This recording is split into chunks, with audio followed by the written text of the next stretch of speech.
But first, let's go to Brendan Clarke-Smith. He is the Conservative MP and member of the International Development Select Committee. Brendan, great to have you on the show. So why has this decision been made today to merge these two departments? Good evening, Dan. Well, basically, this is something we've known as been looked at for quite a while now. So it could have been on the cards, and obviously it's just been announced. But the main reasoning behind it really is to have a more joined-up approach, give a bit more punch to us on the world stage, gives the Foreign Secretary more powers, and it allows us basically to join up the international development priorities with those of the Foreign Office as well. So on the world stage, it's something that's obviously going to benefit us. You have a situation at the moment where even though you have two very well-run departments, there's not always the chance to have one single decision maker, and we think that this will be able to help with that. But a lot of critics say it does the total opposite. It says that actually this decision will get rid of our soft power and international standing with a single pen stroke. What do you say to those critics? Well, what I'd say is, first of all, in terms of the amount of money that we put in, I mean, we put in 0.7% of GNI. We're the only country in the G7 that does that, and we're still going to be doing that. So it's not really scaling back the work. It's actually, trying to build on the work that's already there. So I can reassure people it's not a case of throwing the baby out with the bathwater. Actually, it's quite the opposite. It's a recognition that this is very important work that we've done, very much something that we're trying to be a global leader on. And we think that this will actually embolden what we already have. What do you make of this government U-turn today regarding Marcus Rashford and the school lunches? Just 24 hours ago, we were being told that the government's position wasn't going to change. Then at today's briefing, the Prime Minister said he'd only learned of this campaign today, even though it's been in the headlines for 48 hours. Is it really right for government policy to be decided by footballers? Look, I understand this is an incredible footballer. He's launched an amazing and passionate campaign. But can you understand what some of our callers have said, actually, why is the government listening to a footballer rather than us?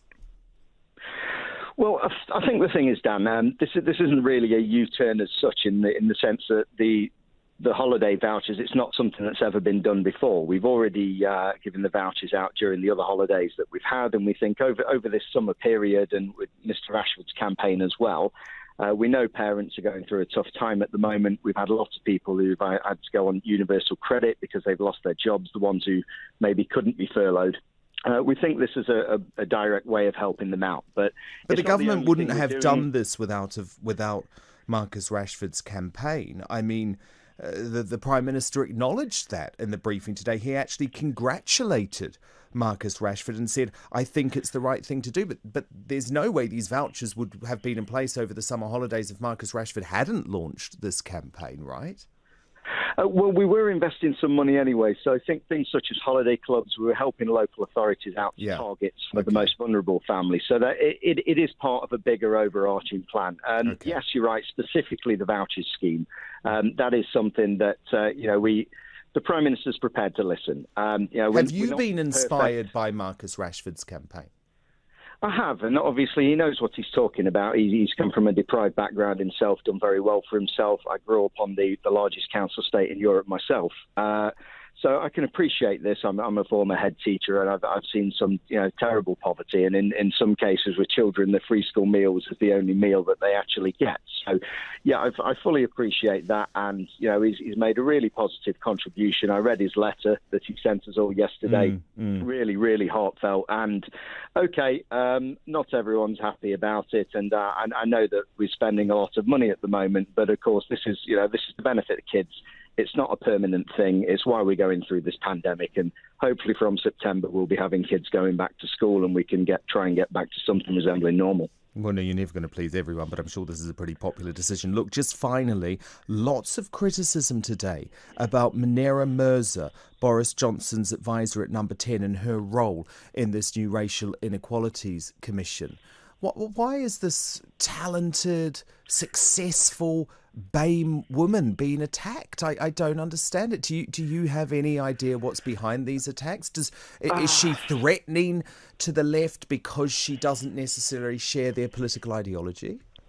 I think that's part of it, Dan. Obviously, you don't get jobs like that unless you're well qualified and you've got something to add. And you see some of the attacks that Priti Patel has had. You know, she raised her own experiences of racism or difficulties that she's had growing up and combating that. And some people don't think that counts. You know, we've had it before with female prime ministers. You know, okay, you may be a woman, but it doesn't count if you're a particular political persuasion. So I think there is a bit of that. I think the best way is to prove those people wrong by doing a great job. We're going to have a wide-ranging review.